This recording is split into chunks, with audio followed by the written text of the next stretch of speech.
Bonjour à toutes et à tous, aujourd'hui je vais vous apprendre l'appartenance d'un point à une courbe. Donc on va passer à la propriété. Voilà. Donc un point A, entre parenthèses XA, virgule X, YA, appartient à la courbe représentative de la fonction f si et seulement si YA égale f entre parenthèses XA.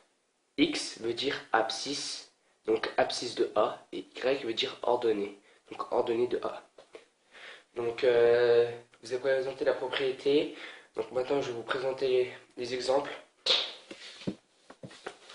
l'application aux exercices plutôt. Voilà. Alors, on a soit f, la fonction définie par f de x est égale à 3x au carré moins 2. Le point A, entre parenthèses 3 et 25, appartient-il à la courbe représentative? Donc, il suffit juste de remplacer le x par l'abscisse.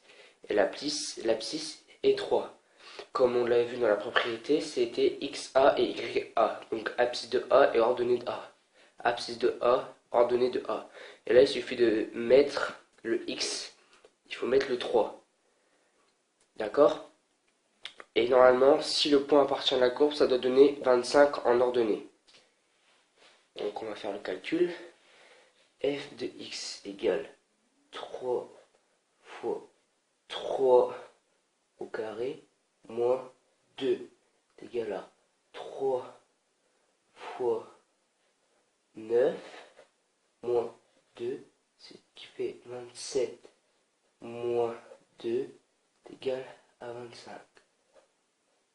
Donc, le point A appartient bien à la courbe représentative car le 25 est bien à 25 d'ordonnée.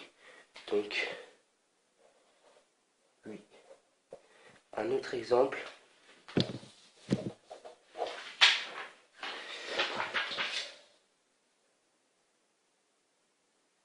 Le point B, moins 1 et moins 5, appartient-il à la courbe représentative? Alors j'ai remis la fonction f de x égale à 3x au carré moins 2. Donc là c'est pareil, il suffit juste de remplacer les x par l'abscisse qui est moins 1. Et normalement si ça appartient à la courbe, ça fait moins 5 d'ordonnée.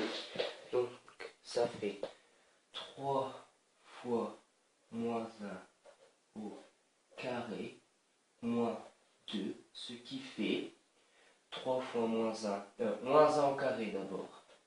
Ça va faire 1, moins 2, 3 fois 1, 3, moins 2, 1. Et vous avez vu, là, ça fait 1 et ça devait faire moins 5. Donc, le point B n'appartient pas à la courbe représentative. Voilà, je vous ai montré comment procéder au calcul pour savoir si un point appartient à une courbe représentative. Au revoir à tous.